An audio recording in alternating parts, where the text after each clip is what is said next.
Welcome to the Finding Joy in the Journey podcast. This is Sheridan Ripley.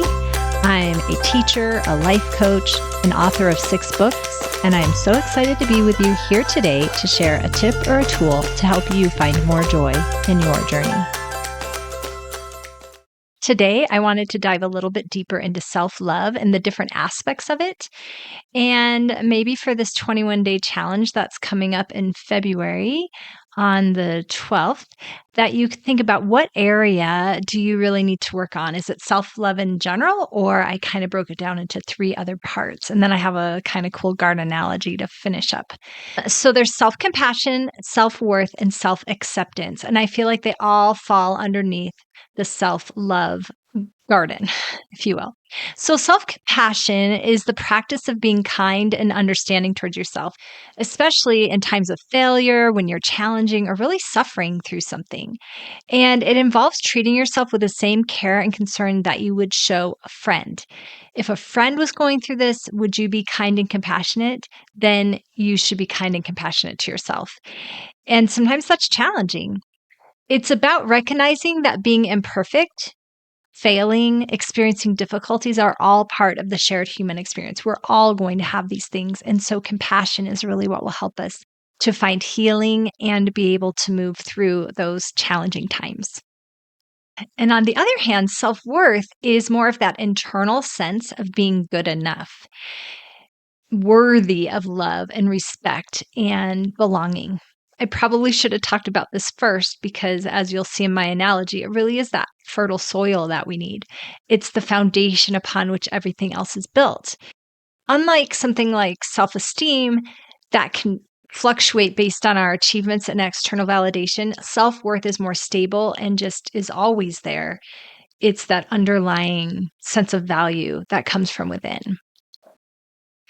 Then self-acceptance is the ability to embrace all aspects of yourself, your strengths, your weaknesses, your successes and failures, and everything in between, without undue self-criticism and without the need from approval from others. It kind of goes in hand with recognizing your inherent worth and also being comfortable with who you are, even though you're imperfect, and having compassion. It really all goes together, but I do think it's important when I look at self-love. They really all do go hand in hand, but I do think that sometimes if you're picking a specific area to work on for this self-love challenge, figuring out what area is best to focus on can be helpful. Here is an analogy of the garden of self-love.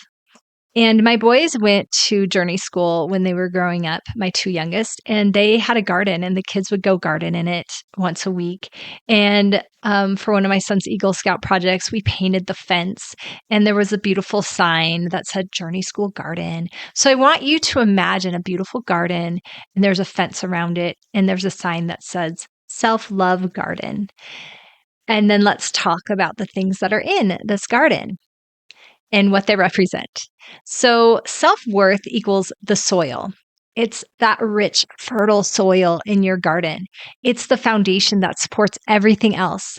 Just as healthy, fertile soil provides essential nutrients and a strong base for plants to grow, self-worth gives you that strong base and a stable sense of being inherently valuable and deserving of love and respect. Without good soil, plants really struggle to thrive. Similarly, without a strong sense of self-worth, it's hard to love yourself. So self-compassion is like the watering can or a hose to water. And the kids loved going in and watering the garden. It was so much fun for them. And we need water that nurtures your garden. It represents the care and kindness you give to yourself. Just as you water plants to help them grow and stay healthy, self-compassion involves being gentle and understanding with yourself, especially during difficult times. It ensures you don't wither under harsh conditions of self-criticism and judgment. Regularly watering your plants keeps them hydrated and flourishing, just as practicing self-compassion keeps you emotionally nourished. So can you see that self-worth is more of a foundation, that strong sense of who you are and that you are worthy of love. And self-compassion is about being kind to yourself and emotionally nourishing yourself. And then we have self-acceptance. So this is like the garden fence. It surrounds and protects your garden. It sets boundaries and creates a safe space for your plants to grow, regardless of their imperfections. A good fence doesn't try to change the plants. It simply keeps them safe and accepts them as they are, whether they are blossoming flowers or struggling saplings. So currently we live up in the mountains and there's lots of deer. And whenever people plant a tree, a sapling, they surround it by its own little personal fence. And that's to keep the deer from eating it. It needs that protection in order to grow. And at some point, after a couple years, they will move that fence. And actually, they'll put bigger and bigger ones around it as it grows.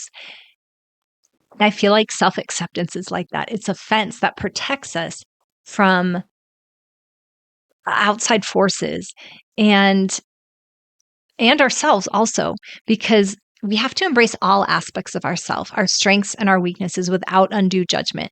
Self-acceptance allows us to grow in a safe, non-critical environment.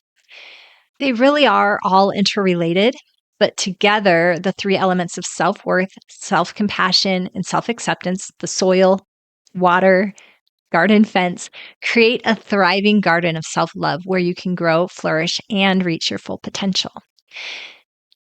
So hopefully, as I've gone over these things, you can see an area that you really want to work on for this upcoming self-love challenge.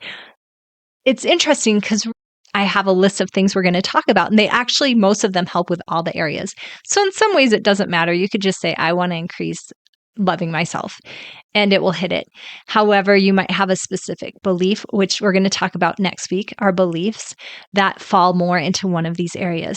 I did think it was important to divide these out because you can have self-worth and not be compassionate to yourself, or you can accept yourself and not be compassionate to yourself, or you could be compassionate to yourself but not actually accept yourself. So that's really why I wanted to break these out. They are all parts of self-love and they're all equally important. So I would love to hear, what do you think about these distinctions and what is the area that you most struggle with or that you're best at? Share that too. I'd love to hear it. So I did think it was important to bring these up and have that distinction between self-worth, self-compassion, and self-acceptance. And narrowing it down might help you to have a greater success as you increase your love for yourself this coming few weeks. Thanks for listening today. I'm so excited for my upcoming Love Yourself More 21-day challenge. You can participate for free on Instagram at Power Up Your Prayers or in my Facebook group, Empower with Sheridan, from February 12th through March 4th. I'm also offering this Love Yourself More 21-day challenge as a class with extra bonuses, including visualizations, journaling prompts, and a group Zoom class to help you clear limiting beliefs and emotions so that you can better love yourself. The best part about signing up for the class is it will be there forever, and you can take longer than the 21 days if you need to, and always access the information, visualizations, etc. Visit SheridanRipley.com/loveyourselfmore for information. I also have some packages I'm currently offering to support you more fully during this journey if you're interested.